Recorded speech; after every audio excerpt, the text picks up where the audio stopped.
El camino del héroe, ¿qué es? ¿Y por qué importa? Te voy a contar la importancia del camino del héroe para la educación de tu hijo, para la formación de tu hijo en carácter, pero sobre todo te lo cuento porque es uno de los patrones universales o arquetipos universales más importantes de la literatura. Vos sabés que nosotros tomamos todo a partir de arquetipos. ¿Qué es un arquetipo? Es un modelo principal de cómo las cosas están hechas. ¿Por qué? Porque nosotros fuimos hechos a imagen y semejanza de Dios. Dios es nuestro arquetipo total, pero debajo de Dios también está el templo, por ejemplo, como arquetipo, y también hay varias cosas que son, por ejemplo, el Padre Nuestro es el arquetipo de cómo uno debe rezar, orar. Los salmos son arquetipos de oración. Los 150 salmos nos dicen lo mismo que el Padre Nuestro, pero expandido. En la medida en que nosotros nos ajustamos a ciertos arquetipos, estamos resonando profundamente en el alma del ser humano, porque estamos apuntando, mostrando cómo estamos hechos en ese fondo de los fondos, en ese corazón dentro del corazón, en la parte más íntima del corazón. Entonces, vamos a un arquetipo que es absolutamente total en la literatura. ¿Y por qué es un arquetipo total en la literatura? Porque surge siempre así. ¿Pero dónde comenzó? En la Biblia primero. ¿Cuál es el arquetipo? El arquetipo del camino del héroe. Nosotros estamos acostumbrados a ver historias, novelas, a leer largos cuentos donde siempre hay un héroe. Y al héroe le pasan cosas. Y es héroe porque supera esas pruebas. Pero ¿cómo es el camino del héroe? ¿Y qué tiene que ver esto con la educación de tus hijos? Primero, me parece que cuando nosotros estamos ante un arquetipo, lo que hay que hacer es contemplarlo. Contemplarlo y simplemente gozar de ese arquetipo porque nos está diciendo algo muy profundo de toda la realidad. Después vemos si es útil o no es útil para nosotros. Obviamente que si es un arquetipo válido, va a ser muy útil. Por ejemplo, cuando Einstein se enfrentó a las ecuaciones de Maxwell, no sé si ustedes saben que las ecuaciones de Maxwell, son las que explican todo el tema de la electricidad, son de las ecuaciones más elegantes de la matemática. Y cuando Einstein se enfrenta a las ecuaciones de Maxwell, dice, son tan elegantes, tan elegantes, tan elegantes, que hay que hacer lo posible por probar que son ciertas. ¿Por qué? Porque en el mundo matemático se estaba descreyendo de Maxwell y se estaban criticando esas ecuaciones como no válidas. Pero Einstein, que era una mente diferente, más poética, vio en la elegancia de las ecuaciones, en la belleza de las ecuaciones, un arquetipo que debía ser defendido y los defendió hasta que se probaron que eran ciertas. Y hoy tenemos las ecuaciones de Maxwell como una de las grandes obras de la matemática moderna. En la literatura nosotros tenemos el camino del héroe. Y el camino del héroe pasa por, según donde lo miren, si lo googlean lo van a ver, 10, 11, 12 pasos. Yo siempre tengo como 11 pasos. Pero típicamente el héroe es héroe, no porque es un hombre con superpoderes, aunque el héroe medieval o el héroe antiguo tenía a veces mucha fuerza, como Beowulf. Beowulf es un hombre que ya no llega habiendo probado su heroicidad contra monstruos en el mar, y era un hombre de mucha fuerza natural. Pero él es héroe por otro motivo. No porque vence los monstruos, aunque esto es parte fundamental del camino del héroe, sino que porque se vence a sí mismo. Pero me adelanto, vuelvo para atrás un paso. Camino del héroe.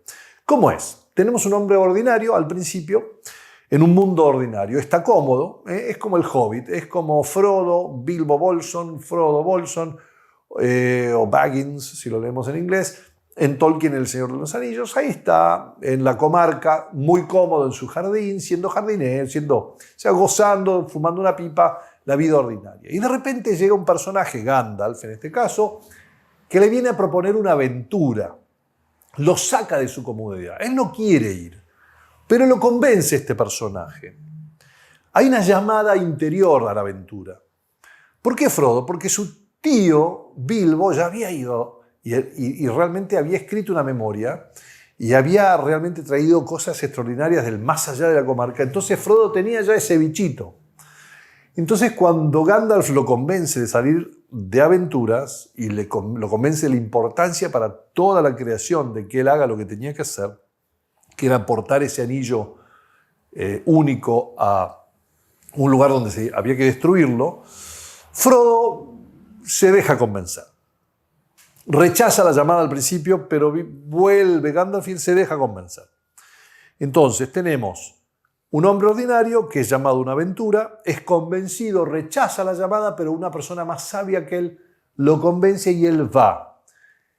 Esa aventura tiene al principio un cruce del primer nivel de dificultad. En el caso del amigo Frodo y sus primos, tienen que salir de la comarca y llegar hasta la taberna del Prancing Pony, que es la famosa taberna del pony blanco, creo que era, o del pony saltarín, no sé cómo estuvo traducida. Pero en esa comarca se encuentran con la primera dificultad, donde en el medio del baile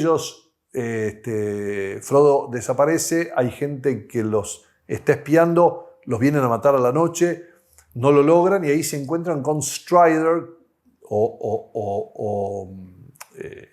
el futuro Aragorn, que Aragorn es el futuro rey, y ahí comienza una nueva amistad. Cruza ese primer umbral, supera esa primera dificultad, y al cruzarlo irremediablemente, o sea, ha superado pruebas difíciles, se hace de nuevos aliados, en este caso Aragorn, en nuestro caso paradigmático que estoy usando ahora de ejemplo, y enemigos. Ya tiene los jinetes oscuros, estos jinetes que mandó Sauron, detrás de él, oliendo ya la pista muy cerca. Empieza en la historia una urgencia que nos va llevando rápidamente a los próximos capítulos, donde nos vamos a ir de aventura en aventura, adentrándonos en dificultad en las aventuras a medida que este héroe también adquiere un poco más de experiencia, un poco más de astucia, un poco más de fuerza. Se acerca rápidamente la historia a el próximo paso, que es llegar a la caverna más profunda. Y en esa caverna más profunda las pruebas son mucho más difíciles, pero se ganan con experiencia. En el caso de, por ejemplo, el primer libro del Señor de los Anillos, la caverna más profunda es Minas Tirith, cuando se tienen que enfrentar a un Balrog. El Balrog es como que nosotros nos tengamos que enfrentar a un demonio encarnado, una cosa gigantesca con mucho poder, llena de fuego, y ahí pierden a Gandalf, que era su todo, su amigo, su guía, su confesor, lo que vos quieras, y lo pierden, temporariamente lo pierden a Gandalf en la lucha con el Balrog, y quedan divididos, separados, parece como si hubieran superado una gran prueba, son más heroicos, llegamos a un punto de descanso nuevo, pero más ascendido en la montaña, de dificultad, pero perdimos a un personaje principal. Al perder el personaje principal, estamos en un calvario. Ese es el próximo paso. El calvario significa que el héroe se enfrenta a un momento dramático y sus demonios, o generalmente la muerte de un amigo o propia, son el resultado de este calvario. Pero al superar este calvario hay una recompensa. Obviamente, si es la muerte propia, es el tipo de novela que resulta en la salvación eterna del héroe. En el caso de la muerte de uno de los suyos, por ejemplo, Gandalf, en el caso de Frodo, hay una nueva recompensa que es los elfos van a asumir este rol de Gandalf para Frodo y lo van a apañar, lo van a ayudar especialmente. Y luego nos vamos a enterar en el libro 2 de que Gandalf en realidad no estaba muerto, sino que se transfiguró en un ser mucho más poderoso, blanco y mejor, que lo va a volver a tomar y a guiar en su aventura. Pero no a guiarlo de cerca, porque en este caso Frodo toma un camino y Gandalf vuelve por otro, por así decir. Pero sí va a guiar la aventura de una manera diferente y lo va a salvar a toda la creación de otra manera. Y finalmente el héroe logra su cometido, vence, no sin drama, no sin una caída, no sin dudas. finalmente vence al último monstruo y vuelve ahí, tiene una recompensa, un reconocimiento, un honor, riquezas, lo que fuese, y vuelve de vuelta a su comarca hecho mucho más hombre, mucho más héroe, mucho más superior. Entonces, bueno, ya deja atrás su antiguo yo. La mayoría de estas vueltas tienen un conflicto final que hace que sea como una especie de reto a muerte, si se quiere, como en Beowulf, que tiene el dragón final al final del poema de Beowulf, y como Odiseo, que tiene que enfrentarse a todos los hombres que están ocupando su casa para quedarse con su mujer, e incluso con su propia mujer, que pone en duda que él sea el mismo Odiseo o Ulises. Entonces vence esta última, o supera esta última escalón, y ahora sí renace como un nuevo ser, mucho más fuerte. Y obviamente, en el caso de que aún no haya regresado a casa, regresa con el elixir, la fórmula mágica, lo que fuese. Ese patrón de conducta, yo digo que es un paradigma, es una manera de mostrarnos realmente un prototipo o la manera en que estamos hechos. Ese patrón se cumple. Fíjense, nosotros tenemos a Adán y Eva en el jardín. El jardín tiene 3 partes, como el templo tiene 3 partes. Tiene una parte exterior, una parte santa, y en el medio de esa parte santa, el santo de los santos, que sería donde estaban Adán y Eva y donde estaban el árbol de la vida y el árbol del bien y del mal. Ellos están cómodos en el jardín y se enfrentan a una prueba, a un sutil enemigo que viene, y tienen que tomar una decisión de vida o muerte. La toman y tienen que salir del jardín. Y cuando salen del jardín, para volver a entrar a ese jardín, al final de los tiempos, hay que superar una enormidad de cosas. Pero hay alguien más sabio que Jesucristo, que toma ese rol y vuelve a ser el nuevo Adán, que supera una prueba, su propio calvario, literalmente su calvario, en la cruz, y al resucitar, conquista y vuelve con ese elixir o esa vida, esa transfiguración, esa vida nueva, ese cuerpo glorificado y esa esperanza para todos nosotros. Ese prototipo de héroe, ese modelo, es, si quieren, el modelo que después toma toda la literatura. Aunque el hombre en la Torre de Babel haya perdido el recuerdo de lo que antiguo por los diferentes idiomas y se convierte en los diferentes pueblos o naciones que tienen sus propias tradiciones, todas las tradiciones están basadas en este arquetipo. El arquetipo del que hablábamos al principio, que es el arquetipo de cómo estamos hechos. Entonces, Noé es un hombre común y está ahí feliz, fumando su pipa, cuando Dios le dice: armame un arca de 100 metros por 50, por unos 30, y ese arca tiene unas proporciones. Esas proporciones son proporciones geométricas que después vamos a ver que son las mismas que tiene,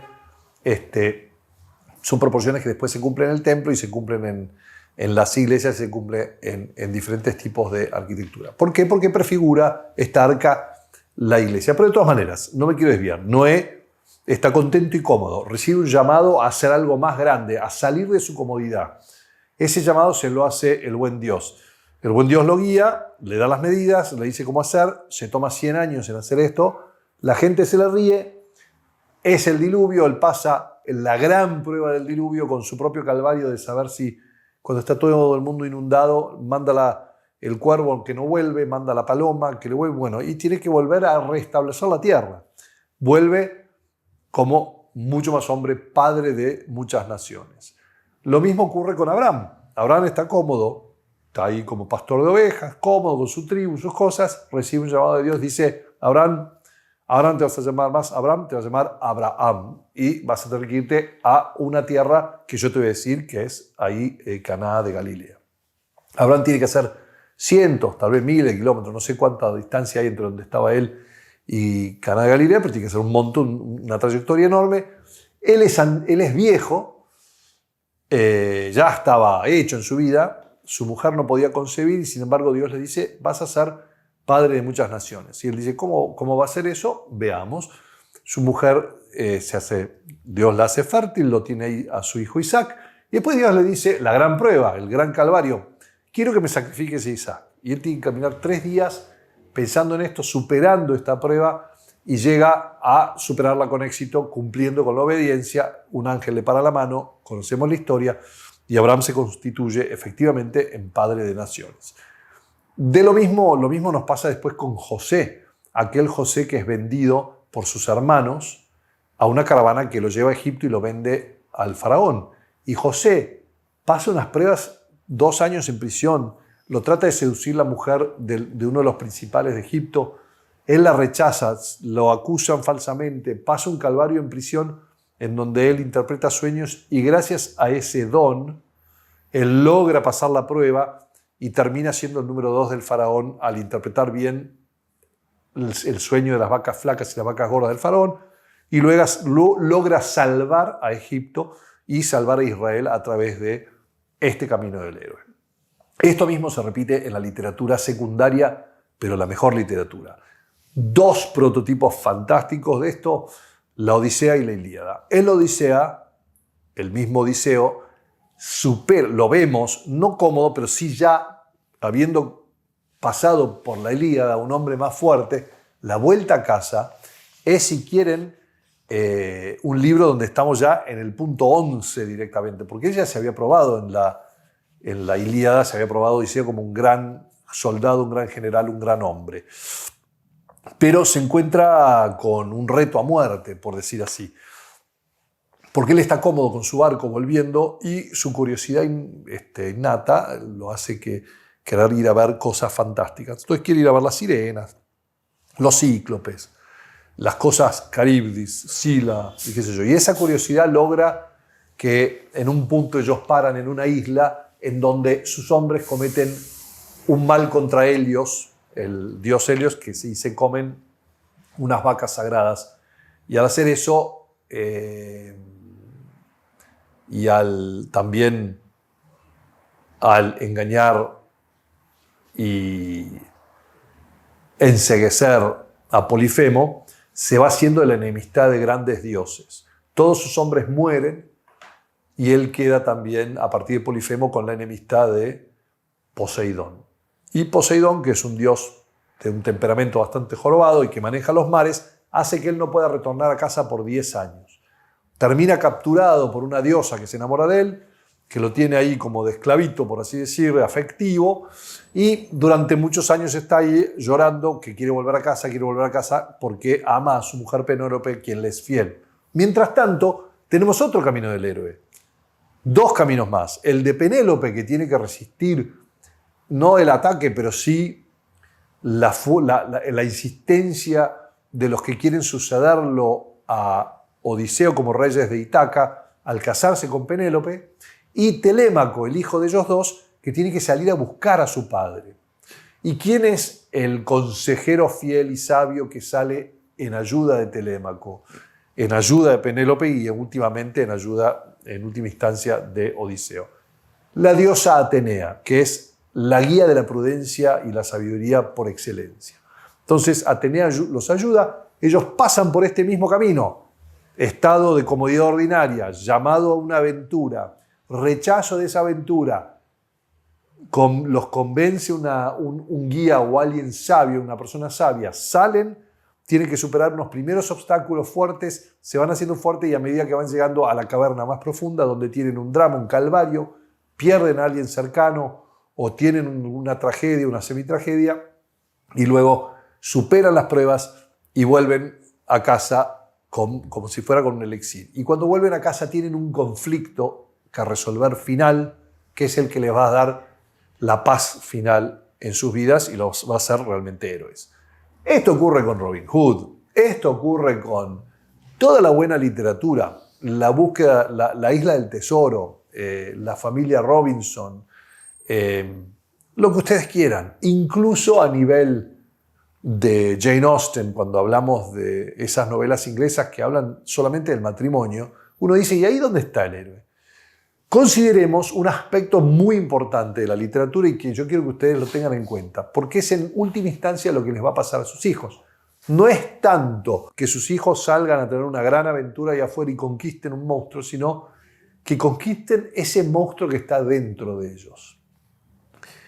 Ese pecado capital que los hace caer, sea el orgullo, sea la pereza, sea, por así decirlo, la desobediencia, el no querer escuchar, el no creerse suficientemente bueno. Son monstruos que ellos tienen que superar. Y esta literatura los ayuda a enfrentarlos, si ustedes los guían. Entonces, el estado normal de una persona con un pecado capital es el estado caído, el estado arrastrado, el estado donde uno está, que lo más cómodo para mí es contestar mal y listo, desobedecer y no hacer las cosas, decir que sí, después no ir. Mi estado normal es no estudiar, mi estado normal es ser perezoso y quedarme un rato más en la cama, total, eventualmente me voy a quedar con lo mío. Viene una persona y os invita a una aventura. Che, ¿qué tal si mejoramos esto? ¿Qué tal si empezamos a obedecer? ¿Qué tal si empezás con el minuto heroico de levantarte apenas empiece el despertador? Te bajás de la cama y empezás a hacer ejercicio. ¿Qué tal si empezamos el día haciendo la cama y haciendo ejercicios? ¿Qué tal? Estos son pruebas. No rechazo eso porque ¿para qué? Porque de todas maneras yo a la noche voy a volver a meter en la cama y la voy a desarmar, así que no la voy a armar.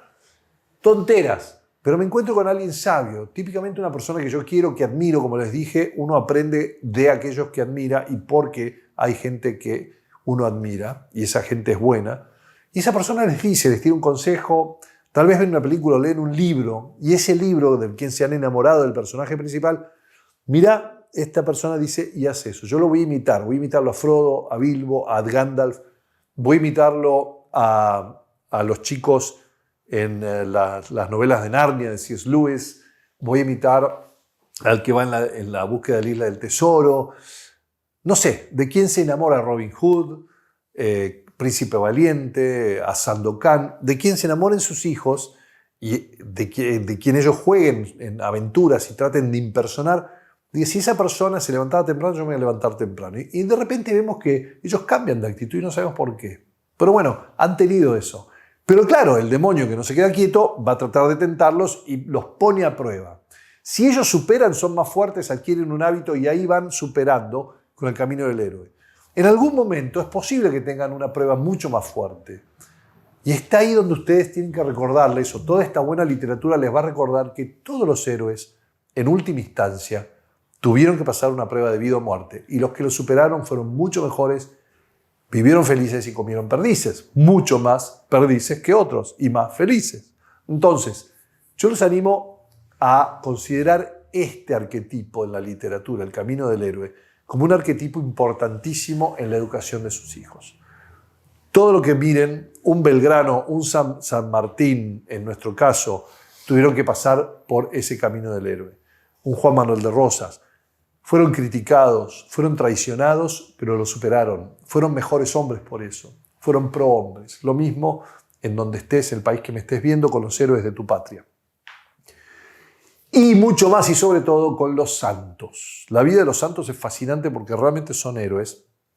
Porque son héroes que se superaron a sí mismos. No lucharon contra el otro, sino que lucharon contra el dragón adentro, contra el monstruo interior. Lucharon contra sí mismos. Y por eso al conquistar se hicieron más similares a Dios, más semejantes a Dios y fueron santos. Entonces, en suma, ¿qué nos llevamos de esto?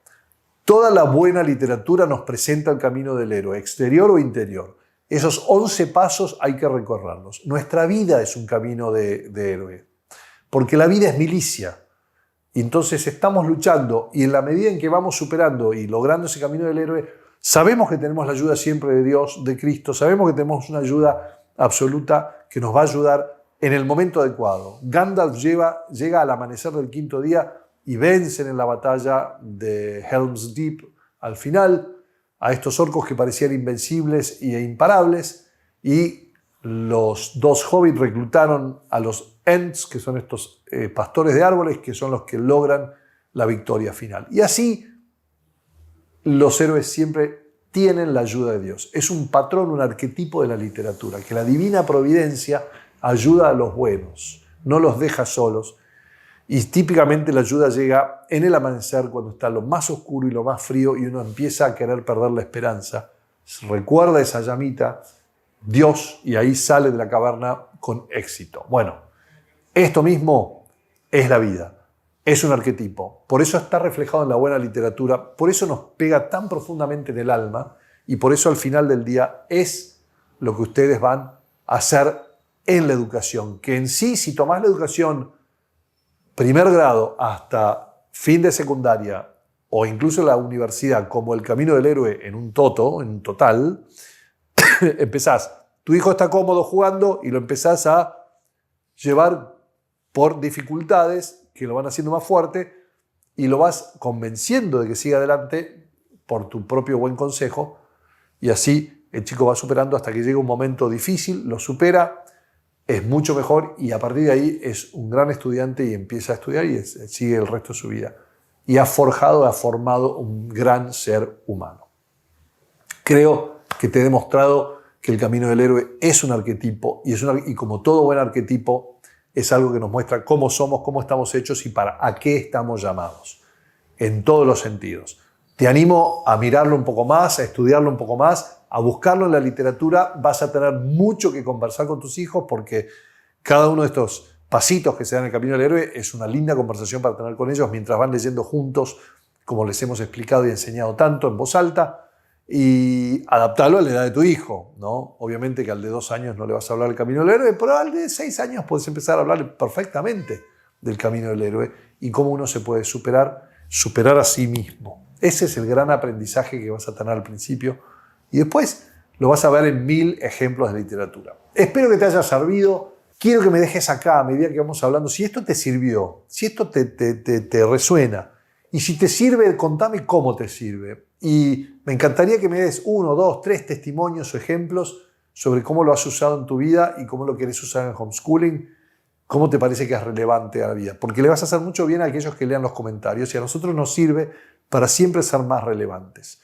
Así que bueno, hasta acá llego. Te dejo el link a nuestro video de Leyendo en Familia si no lo has visto, porque es un video muy lindo en donde yo te animo a leer la buena literatura con tus hijos en voz alta. Y en ese contexto ahora te estoy dando una de las grandes claves de la gran literatura.